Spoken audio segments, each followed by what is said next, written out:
all of a sudden I realized my feet are not on the ground anymore. We're moving and we are going straight up.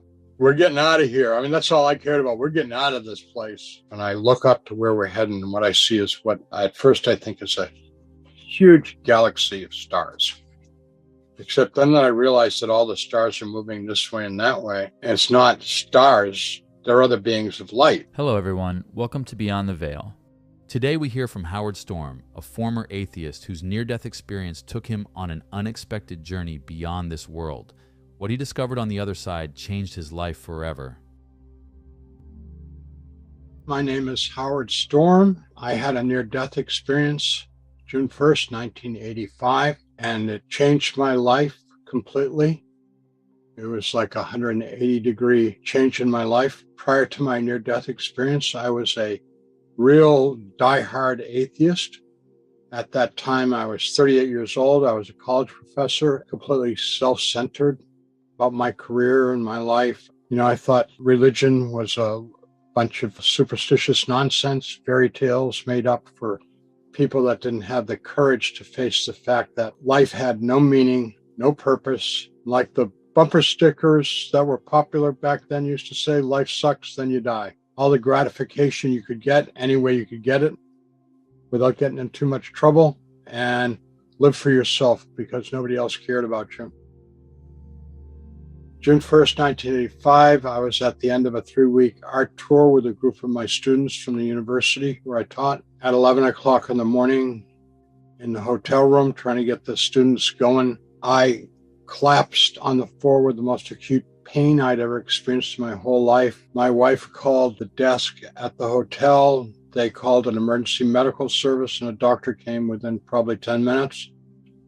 Got me up off the floor where I was cussing and thrashing and screaming in an absolute terror because I didn't know what was happening to me, and the pain was like completely overwhelming. He said that I had a perforation of the duodenum, which is the small stomach, and that I had to have surgery within the hour or I would die. So he called an ambulance. The ambulance came pretty rapidly, and off we went through the streets of Paris going 60 miles an hour with this little mini ambulance swaying back and forth. At emergency, I was examined by 2 doctors. They took x-rays and did other tests and said exactly what the doctor at the hotel had said, and then I had to have surgery within the hour or I would die.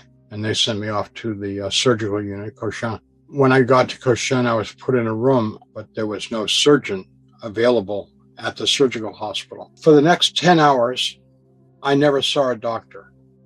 I was never given, either an emergency or at the surgical hospital, any pain medication whatsoever. For 10 hours, I begged and pleaded and cried for somebody to give me a painkiller, and I was given nothing because there was no doctor to prescribe it. And the nurses always said, we're sorry, but, only a doctor can prescribe, that kind of a thing. Every doctor I've talked to in the United States told me that my life expectancy was probably a couple hours, maybe 3 or 4 at most. This happened at 11. I was at the French hospital by 11:30, 8:30 that night.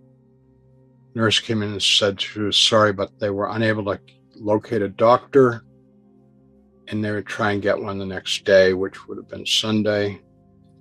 When she told me that, I was so weak, and I'd had a great deal of difficulty breathing for a long time, which is all my energy, all of my thought, all of my strength, everything about me was all focused on breathe in, breathe out, because it hurt like crazy to breathe. My whole abdomen was like on fire.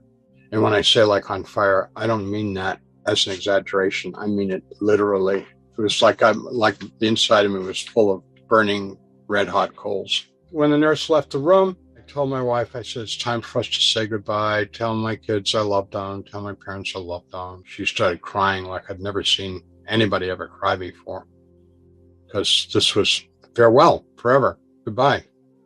And she sat down in the chair, was crying, and I closed my eyes and I stopped trying to breathe, and I went unconscious.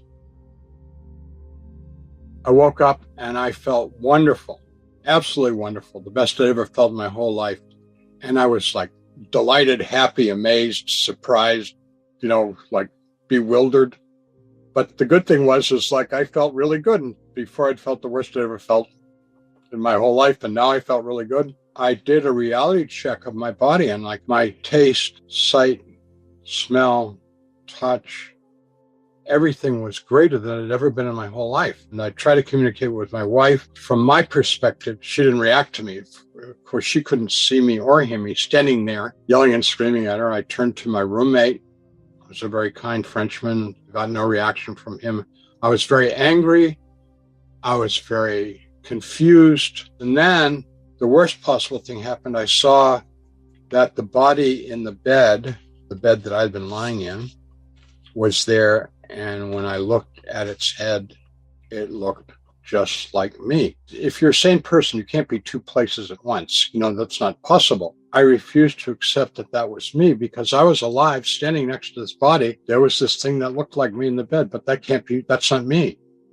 That's just a piece of dead meat. I heard people calling me outside the room, and they were saying, Howard, come, hurry, we got to go. And so I went over to the doorway of the room, and there was a group of people in the dark hallway, and they were standing out of the shaft of light coming from the room. So they were back in the shadows, maybe 8 of them or something. I said, I'm sick. I need a doctor. I'm supposed to have surgery. And they said, we know all about you. We've been waiting for you for a very long time, and it's time for you to come with us. I wanted to believe that they were hospital people coming to take me to the doctor, because they said, I explained my situation, and they said they got it, they understood. So I left the room, although I thought that they were kind of scary. They took me on a very long walk, a journey. Fairly soon in the journey, I realized that there were no stairs, there were no ups or downs, there were no walls, there was no ceiling. Soon realized that it was getting darker and darker on this journey. We started off in this gray land, in this dank space, and it just kept getting danker and darker. The other thing is that the people that were with me, they stopped acting professionally, and they started making crude, rude remarks about me. Eventually, we ended up in a place where there was no light at all, complete, utter darkness. I stopped moving with them, and the group had grown a lot as we had journeyed, gone from like just a few people to many, many people. I have no idea how many, maybe hundreds. I said, I'm not going to go any further. And they said, you have to go. You're not there yet. You got further to go. And I said, I'm going back, which was a bluff because I had no idea where I was and which way was right, left, or, I didn't know which way was back. So I stopped moving, and they started to push and shove me. So I fought back. I had done some wrestling and football and stuff. I knew how to fight. And so I fought, except there were a lot of them and one of me, despite the fiction that you see in movies where one guy beats, a dozen other people. That's not true.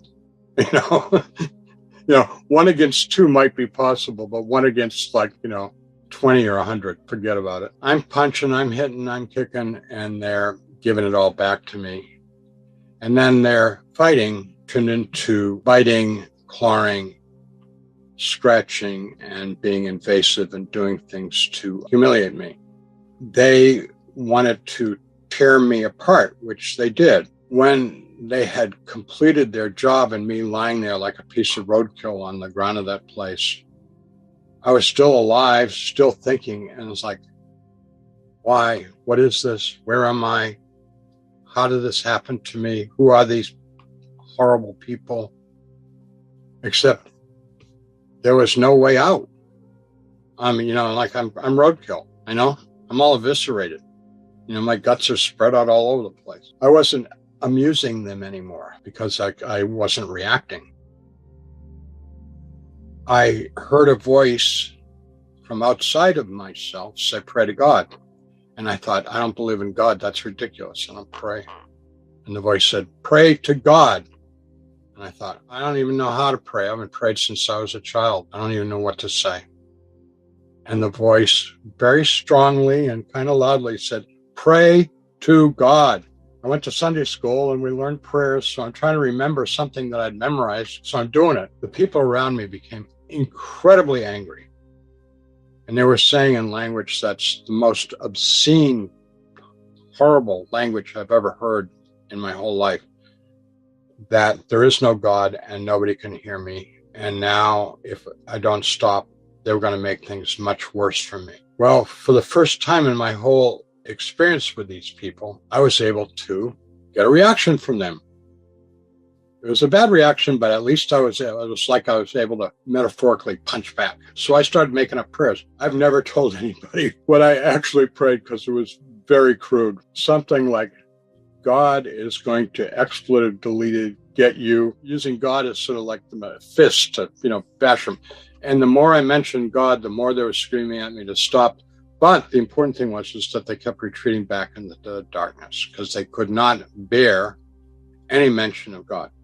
So they left me alone, and they left me in that place for a very long time. And in that time, I thought about my life and realized, what was I alive for? 38 years old, and I thought I was like God's gift to the world. Thought I was so important. I was a big shot. I realized I was a nothing. Everything that I thought about myself was all a delusion of ego. I was just a schmuck like all the other 7.5 billion schmucks on the planet, just sort of eking out a living, trying to make some sense of it all and not getting many answers about what sense it made. I just sank into real despair, hopelessness. And then a very vivid memory came to me as a child in Sunday school singing Jesus Loves Me. I could see myself in Sunday school with the other kids singing this. Most importantly, I could feel what it felt as a child. I loved this Superman guy named Jesus. And when I was a little kid, I used to pray to him and stuff like that. I thought, Jesus, if you're real or not, I don't know if you care about me or not. I don't know if you want to hear my prayer, but Jesus, please save me. And what I meant by save me was rescue me, get me out of this place. To my surprise, a tiny little light, like a star, appeared in that darkness, and it got very bright, very fast, and it came over me, right in front of me. It was impossibly bright, white light. Looking back on it, it wasn't light as we know it because it was so bright that if it had been light as we know it, it would have burned me. I wouldn't have been able to look at it. Way brighter than the sun times 10,000. Out of it emerged hands and arms. He reached down and touched me. And when he touched me, all that gore and all that stuff just kind of drifted away. And I was completely whole. And his hands went behind my back.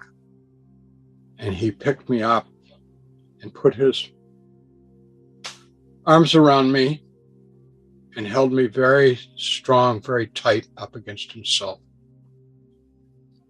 And I cried like I'd never cried in my adult life. I cried like a baby with my face buried in his chest. And he rubbed my back like a mom or a dad would do with a hurt child.